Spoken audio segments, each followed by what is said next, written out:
Marcelo, le agradezco mucho por este contacto. A ver, ¿qué se puede esperar? Hay una posición radical de la Central Obrera Boliviana que intenta mostrar que quiere ir al diálogo, pero el diálogo no duró ni 40 minutos porque hay exigencias que se han dado y que nuevamente el gobierno parece que va a retroceder y les va a dar gusto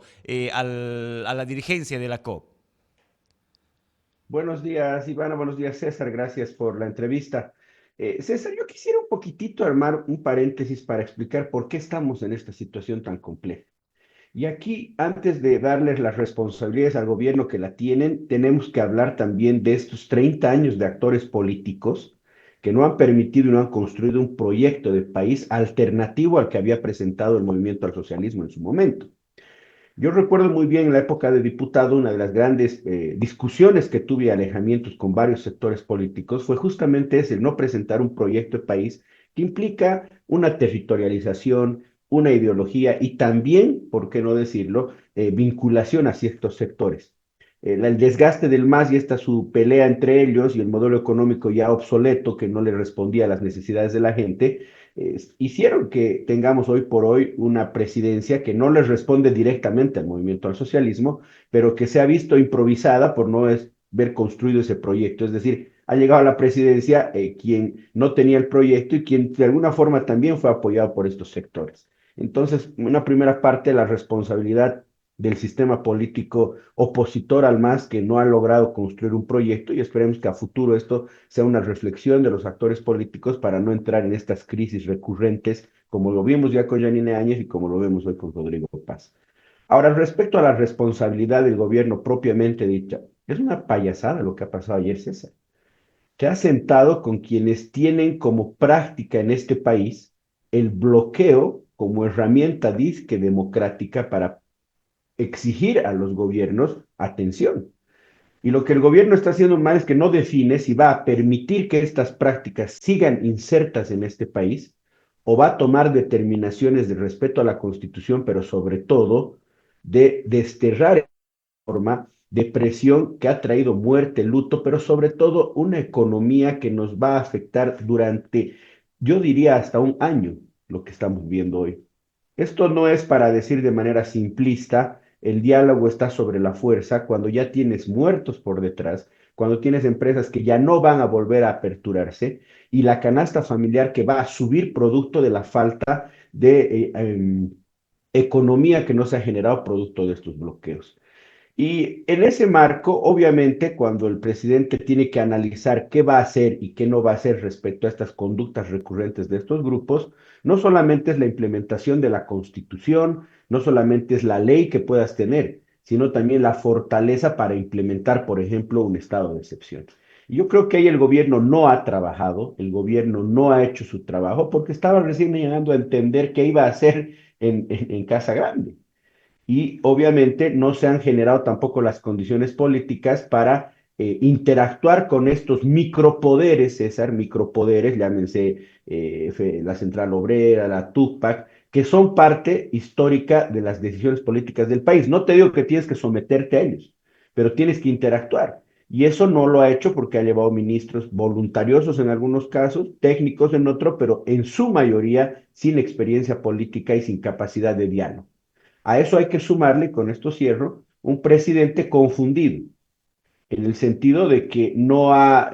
tomado una decisión oportuna, ha ido equivocando por la dubitación de decisiones claves en el manejo de estos conflictos. Bueno, toda esta presión que en un principio era un descontento también de la gente, porque si bien aceptaste que suba una gasolina, no está llegando la platita al bolsillo hoy por hoy. Entonces, ese descontento que después lo transforman la clase política que ha perdido privilegios en demandas, pues no lo administra bien en su momento y entre la dubitación que tiene hoy por hoy es rehén y se sienta con quienes le han ido a decir en pocas palabras, aquí está mi pliego petitorio, haz tu trabajo, llámame cuando lo soluciones. En ese marco hay muchas voces que han observado que en realidad el movimiento de la Central Obrera y de los Tupac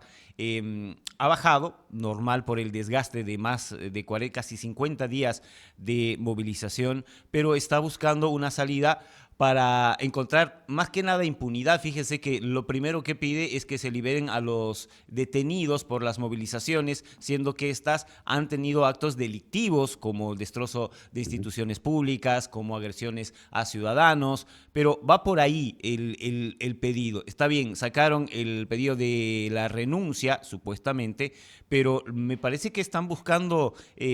protegerse las espaldas luego de todo lo que ha sucedido. César, si se mantiene esta petición y el gobierno cede a esta solicitud, pues no solamente es un tema de generar impunidad, que es lo más peligroso a sus dirigentes, sino más bien también de demostrar que hay injerencia entre los órganos del Estado. Porque si algo quiere la central obrera es mostrar al gobierno que todavía se siguen las prácticas anteriores. Por eso es que incorpora de alguna forma la presencia de otras autoridades y le dice al gobierno, este es mi primer punto de negociación, perdón que lo diga así, changuitos, y cuando ustedes lo arreglen, el primer punto me llaman, ¿no? O sea, imagínate tú, quienes han generado la zozobra en el país, quienes tienen esa práctica recurrente del bloqueo, son los que hoy por hoy te van a condicionar eh, un diálogo, entre comillas, con el gobierno. Pero no solamente eso, yo tengo una impresión muy diferente de lo que se está queriendo construir. Y lo que se está queriendo construir más bien es darse oxígeno a ellos para ir a una segunda fase que ya es una fase mucho más compleja. ¿Por qué creo que hoy por hoy el gobierno no es que ha desinflado los conflictos? Y no es que el cansancio nomás hace que tengamos, digamos, mayor transitabilidad en otras ciudades. Yo creo que hay dos factores. Primero, que la COF en su conjunto, como COP, no está movilizada porque no ves maestros, no veo sector fabril, no veo sector de salud. La COP se plantea una presión al gobierno cuando se va con el brazo operativo que es la CESUTCB y en este caso, por ejemplo, estas organizaciones que han definido por el momento ni siquiera acceder a una charla con el gobierno. Son estas las que se mueven. Entonces, si tú ves, hay una solicitud de impunidad para demostrar que un gobierno tiene la injerencia en los órganos,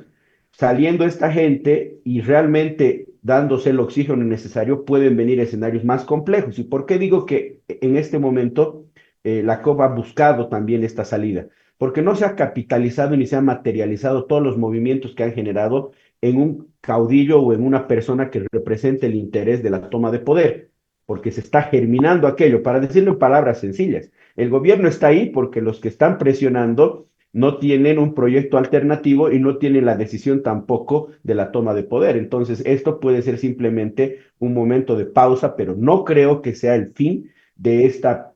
posición y mirada de estos sectores respecto a la política nacional y cómo se debe gobernar. Ahora, doctor, hay un cuestionamiento. Hemos cambiado la constitución allá en 2009 y se les ha dado mucho poder a algunos sectores que hoy, en este momento, parecería que son los que manejan el país. Es más, hay muchos que han cuestionado el hecho de que si gobiernan los Tupac, si gobierna la COP o está gobernando Rodrigo Paz. En ese marco, ¿qué se debe hacer con la Constitución y este poder que se les ha dado a través de este instrumento a todas estas organizaciones que respondían al anterior gobierno?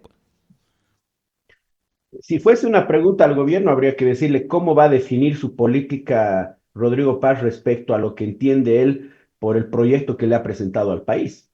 La constitución política del Estado evidentemente ha dado una inclusión a ciertos sectores, pero también estos sectores han vandalizado el país a partir de algunos privilegios que han sido recurrentes por el movimiento al socialismo. Y hoy por hoy, cuando tienes una reunión con la COP y la COP actúa de esa forma, te condiciona en el diálogo, parece que están volviéndose a someter a las decisiones de ellos. Entonces, Rodrigo tendría que preguntarse, porque yo, mira, César, yo he trabajado en la Asamblea Legislativa, he conversado alguna vez con el presidente, y yo veía un presidente mucho más claro en su idea, por ejemplo, cuando te hablaba de lo nacional popular, cuando te hablaba de estos bloques pluriculturales que en realidad están insertos en la Constitución, pero una vez llega a la presidencia, con estos sus asesores extranjeros que no sé de dónde los ha sacado, empieza a generarse confusiones respecto a que si va a ser una política libertaria, si va a ser un presidente que hable de lo nacional popular, y esas dubitaciones lo ha llevado a este momento. Entonces, quizás para reencauzar el país, para tratar de generar una política clara y así hacer respetar ciertos escenarios, pues tendrá que definirse qué es lo que quiere hacer. Hoy por hoy no sabemos, porque a mí no me parece nada, nada eh, ¿cómo te digo? O sea, una mirada totalmente hasta de desprecio con ciertos sectores cuando te dice, no, los bloqueos no han generado más que enfrentamientos y nosotros a través del diálogo los estamos desmovilizando. Eso es un golpe fuerte para el Oriente. ¿Cuánta gente hoy por hoy ha perdido su trabajo y no lo va a recuperar? ¿Cuánta gente no va a tener la posibilidad de seguir invirtiendo en su empresa porque ya la ha perdido? Y ojo, ¿cuánta gente de nosotros, si bien hoy puede haber algo de desmovilización y han bajado los precios, se van a volver a incrementar porque esto va a tener un efecto hasta septiembre y octubre de este año, cuando sabemos que esas fechas tampoco son las fechas que en este país se recuerden por muy democráticas? Entonces, la decisión debe estar hoy por hoy en manos de él y tomar una decisión final. O sea, voy a gobernar con los sectores populares porque creo en lo nacional popular, creo que estas organizaciones y estos micropoderes me tienen que servir para que sigan el poder, o de una vez rompo con estos esquemas que son básicamente la presión a través de estos bloqueos, hago un estado de excepción, pero al mismo tiempo también tengo que tener todas las consideraciones en el caso para lograr que ese estado de excepción se efectivice, pero me la tengo que jugar, como decimos, a qué voy a proyectar como país, que creo que es lo que hoy por hoy no existe y nos está llevando a que incluso la gente que lo apoyaba ante la falta de derecho, ante la falta de Estado de Derecho, pues genere estas movilizaciones también por el cansancio de que no se hace absolutamente nada en beneficio de los sectores. La última, doctor, ¿cuál es el riesgo de que el gobierno hoy decida o intente que se liberen a los detenidos que ha pedido la COP? El riesgo es, primero, más allá de que como abogado tendría que decirte que es inconcebible que no exista la separación de poderes, que no se haga cumplir la Constitución, que no se efectivicen los mecanismos procesales y las sentencias que correspondan a estos casos de delitos.